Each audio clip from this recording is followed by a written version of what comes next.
Hello everyone, good morning all of you. आज मैं आप लोगों के लिए एम्प्लॉयबिलिटी स्किल्स का सेट नंबर 6 लेके आया हूँ। इससे पहले भी मैंने 5 सेट बना दिए हैं और उन पांचों सेट की जो लिंक है, वीडियो की लिंक है, वो मेरे डिस्क्रिप्शन बॉक्स में है। और जिन्होंने मेरे वीडियोस नहीं देखे हैं तो मैं रिक्वेस्ट करूँगा कि वो मेरे डिस्क्रिप्शन बॉक्स की लिंक्स में जाकर आप उन वीडियोस को देख सकते हैं।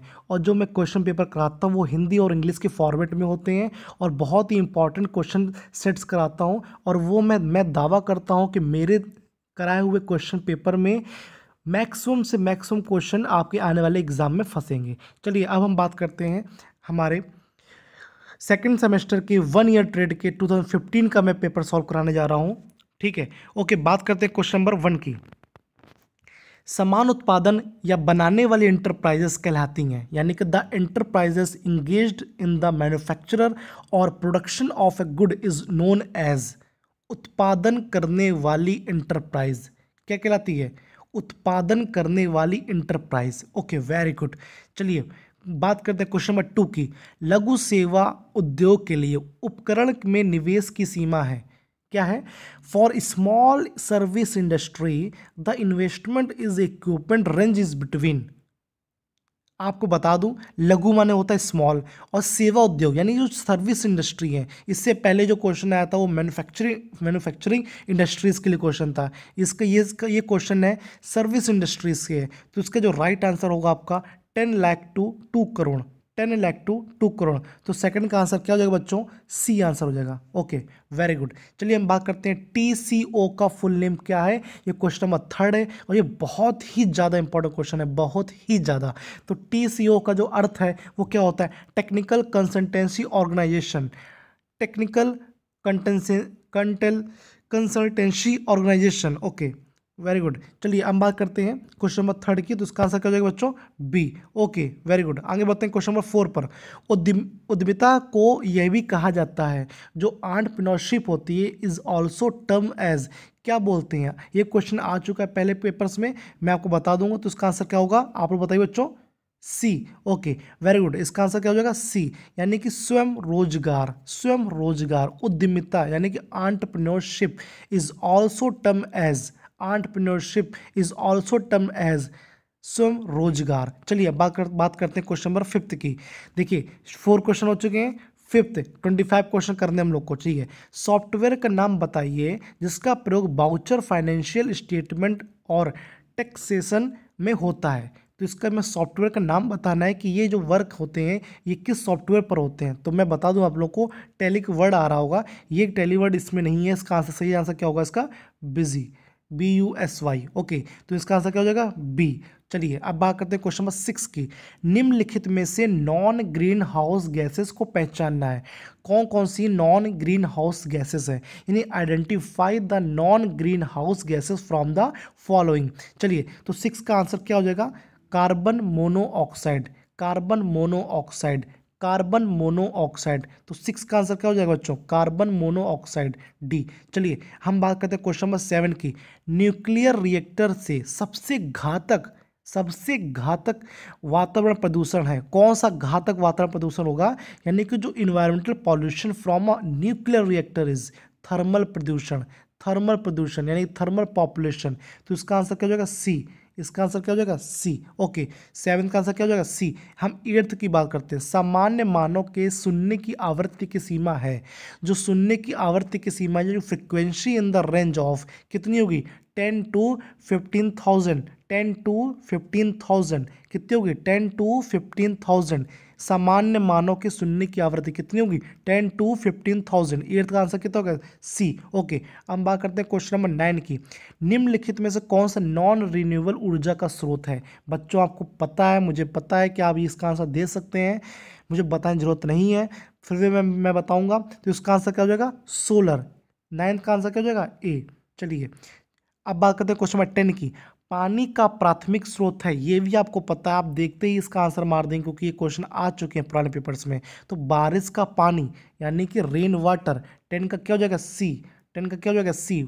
ओके, हम बात करते हैं क्वेश्चन नंबर 11 में। ऑक्यूपेशनल सुरक्षा कार्ड के ग्राहक कौन है, यानी कि who are the customer of the occupational safety function. ये बताना होगा आपको। तो कौन होगा? एक संगठन के सभी कर्मचारी और सभी समुदाय। इसका आंसर क्या हो जाएगा? बी। एक संगठन के सभी कर्मचारी और सभी समुदाय। चलिए हम बात करते हैं क्वेश्चन नंबर 12 की। देखिए मेरे साथ बने रहिए और मेरे वीडियोस को अंत तक देखिए, क्योंकि अंत में एक क्वेश्चन बहुत ज़्यादा इंपॉर्टेंट है और मैं चाहूँगा कि आप लोग मेरे चैनल को सब्सक्राइब करें और शेयर करें, ताकि ज़्यादा से ज़्यादा मेरा चैनल लोगों के बीच तक पहुँचे और लोग बच्चे इसका फ़ायदा उठा सकें। क्योंकि जैसा लॉकडाउन चल रहा है उसमें ऐसी सिचुएशन आ गई है कि हम लोग को ऑनलाइन स्टडीज़ करानी पड़ रही है। तो मैं चाहता हूं कि आप लोग सभी लोग घर बैठकर मेरे वीडियोस देखें और उसको शेयर भी जरूर करें। अब हम बात करते हैं क्वेश्चन नंबर, किसकी बात करते हैं हम लोग? 12 की। कार्यस्थल पर विद्युत झटके दुर्घटना का मुख्य कारण है, यानी कि one of the main reason for the workplace accident involving electric shock is the power supply के आइसोलेट में चूक होना, the failure to isolate the power supply. तो किसका आंसर क्या हो जाएगा? बी। 12th का आंसर क्या हो जाएगा बच्चों? बी। वेरी गुड, बस ऐसे ही मेरे साथ बने रहिए। अब बात करते हैं क्वेश्चन नंबर 13 की। हाथ की सुरक्षा इसके द्वारा किया जाता है। हाथ की सुरक्षा इसके द्वारा किया जाता है। किसके द्वारा किया जाता है? दस्ताना। किसके द्वारा? दस्ताना। किसके द्वारा? दस्ताना। हम बात करते हैं क्वेश्चन नंबर 14 के बारे में। फैक्ट्री एक्ट के अनुसार, फैक्ट्री एक्ट के अनुसार यानी अंडर द फैक्ट्री एक्ट, पुरुष के लिए सिर पर या हाथ से ढोने वाला कितने अधिकतम भार की आज्ञा है? ये क्वेश्चन आया था लेडीज़ के लिए, तो हम लोगों ने इसका आंसर क्या लगाया था? 25 to 30 kg। ये मेंस के लिए आया तो इसका आंसर क्या होगा? Correct answer 50 kg। 50 kg कितना आंसर होगा इसका? 50 kg। बच्चों क्या आंसर होगा इसका? 50 kg। ओके हम बात करते हैं क्वेश्चन 15 की। फाइटिंग विधि में रिमूवल ऑफ द टेम्परेचर जाना जाता है। फायर फाइटिंग मेथड में is known as the removal of the temperature in the firefighting method is known as, हमने आपको बता रखा पहले से ही, स्टारवेशन। क्या कहलाता है? स्टारवेशन। क्या कहलाता है बच्चों? स्टारवेशन। क्या कहलाता है बच्चों? स्टारवेशन। हम बात करते हैं क्वेश्चन नंबर 16 की। फैक्ट्री एक्ट किस वर्ष लागू हुआ था? फैक्ट्री एक्ट किस वर्ष लागू हुआ था? In which year the factory act was implemented? 1948। 1948 is the right answer of the question number 16. Now I'm going to proceeding in the question of the 17. the भत्ते के भुगतान एक्ट के अनुसार कौन सा भत्ता निम्नलिखित में से एक रिम्यूनरेशन के साथ सम्मिलित नहीं है? जो क्या होता है? रिम्यूनरेशन के साथ सम्मिलित नहीं है। वो कौन सा भत्ता होता है? जिसमें कोई बोनस नहीं मिलता है, जिसमें कोई बोनस नहीं मिलता। इसका आंसर क्या हो जाएगा बच्चों? ए। चलिए हम बात करते हैं क्वेश्चन नंबर 18 की। कार्य के दौरान दुर्घटना के कारण हुई शारीरिक अक्षमता में ग्रसित कर्मचारी को किए जाने वाला भुगतान कहलाता है। मान लीजिए कोई दुर्घटना हो गई और उसमें कुछ शारीरिक क्षति हो गई, तो उसको जो भुगतान दिया जाएगा वो किस प्रकार का भुगतान होगा? The benefit payable of the insured employees suffering from the physical inability due to the employment injury is called अक्षमता लाभ, डिसेबलमेंट बेनिफिट्स। इसका आंसर क्या हो जाएगा? डी। 18 का आंसर क्या हो जाएगा? डी। Okay very good. बहुत ही कम क्वेश्चन रह गए बच्चों, मेरे साथ बने रहिए और मेरे वीडियोस को शेयर करिए, सब्सक्राइब करिए और आगे बढ़िए। मैं चाहता हूँ आप लोग कहीं ना कहीं एक अच्छी पोजीशन पर जाके आप लोग बैठें, और बैठें कैसे? जब आप लोग पढ़ेंगे। चलिए बात करते हैं क्वेश्चन नंबर 19 की। फैक्ट्री एक्ट के अनुसार महिला के कार्य करने पर निषेध है। महिला के कार्य करने पर निषेध है किसके अनुसार? फैक्ट्री एक्ट के अनुसार। टाइम बताना हमको, 6 AM के पहले और 7 AM के बाद, यानी कि 7 बजे के बाद और 6 बजे के पहले महिला के लिए कार्य करने पर निषेध है फैक्ट्री एक्ट के अनुसार। तो इसका आंसर क्या हो जाएगा बच्चों? बी। ओके हम बात करते हैं क्वेश्चन नंबर 20 की। कर्मचारी कंपनसेशन एक्ट लागू नहीं होता। ये क्वेश्चन भी रिपीटेड है, ये क्वेश्चन भी रिपीटेड है, ये क्वेश्चन भी रिपीटेड है। मैं बता रहा हूँ बार बार बच्चों, मेरे पेपर सेट को लगाइए और आप लोग अच्छे से अच्छे मार्क्स लेके आइए। चलिए क्वेश्चन नंबर 20 की बात करता हूँ, तो इसका आंसर क्या होगा? सशस्त्र बल में कार्यरत कर्मचारी। सशस्त्र बल में कार्यरत कर्मचारी कंपनसेशन एक्ट लागू में नहीं होता है। हम बात करते हैं क्वेश्चन नंबर 21 की। क्वालिटी यंत्र में हिस्टोग्राम का कार्य क्या है? क्वालिटी यंत्र में हिस्टोग्राम का कार्य क्या है? हिस्टोग्राम क्या होता है आपको बता दूं, ये क्वालिटी टूल्स है। ये 7 क्वालिटी टूल्स में हिस्टोग्राम आता है। इसका राइट आंसर क्या होगा? डी। वितरण का आकार इंगित करना, indicate the shape of the distribution is the right answer of the question of the 21। I am not hello wait. Okay चलिए हम बात करते हैं क्वेश्चन नंबर 2 की। चलिए वेस्ट शब्द किस रूप में पाया जाता है? देखिए वेस्ट भी अगेन कितनी बार पूछा गया, बार बार पूछा जा रहा है, मैक्सिमम पेपर्स में पूछा गया है। ये वेस्ट वर्ड कितनी बार पूछा, क्यों पूछा जा रहा है? क्योंकि जापानीज़ वर्ड है, और जो जापानीज़ वर्ड आपको पता है कि बहुत सी चीज़ें जापानीज़ की फैक्ट्रीज़ की बहुत से रूल्स लिए गए हैं, तो ये वेस्ट वर्ड भी जापानीज़ वर्ड है। तो इसका वेस्ट आंसर क्या होगा? मुड़ा। आप लोग देखते ही आंसर लगा दें, मुझे पता, क्योंकि क्वेश्चन तो रिपीटेड क्वेश्चन है। मैं बार बार क्वेश्चन लगा रहा हूँ, 15 16 17 ईयर्स के आप क्वेश्चन रिपीटेड होते रहते हैं। ठीक है, हम बात करते हैं क्वेश्चन नंबर 23 की।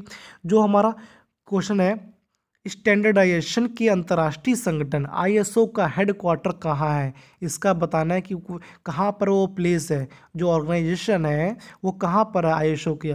तो बताना, इसका आंसर क्या हो जाएगा? ए, जेनेवा में। कहाँ पर इसका आंसर हो जाएगा? ए, जेनेवा में।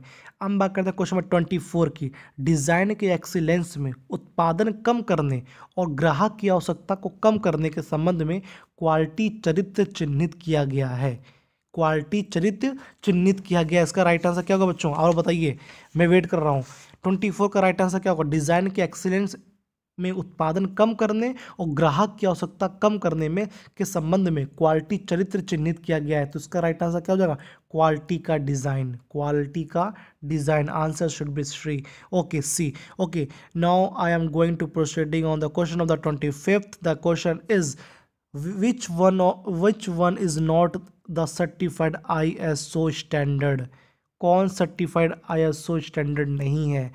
तो इसका करेक्ट आंसर होगा, इसका करेक्ट आंसर होगा, इसका करेक्ट आंसर होगा क्या होगा बच्चों? ए। क्या होगा इसका? A answer. ISO 9010 is not the certified ISO standard. Okay, तो मैंने आप लोगों को 6 क्वेश्चन सेट लगवा चुका हूँ, पेपर सेट लगवा चुका हूँ, और मैं चाहता हूँ कि आप लोग पूरे 6 सेट्स को लगाएं, ताकि आप लोग को नॉलेज आपकी इन्हेंस हो। और मैं ऐसे ही और भी वीडियोस भी लाऊंगा एम्प्लॉयबिलिटी स्किल्स के, और मैं साथ में ही वर्कशॉप कैलकुलेशन की वीक सीरीज़ चालू करने वाला हूँ। तो मैं चाहता हूँ कि आप लोग इसको पूरी सीरीज़ को देख लें, फिर मैं आपको वर्कशॉप कैलकुलेशन की इसकी सीरीज़ को स्टार्ट करूँ। तब तक के लिए जय हिंद, जय भारत।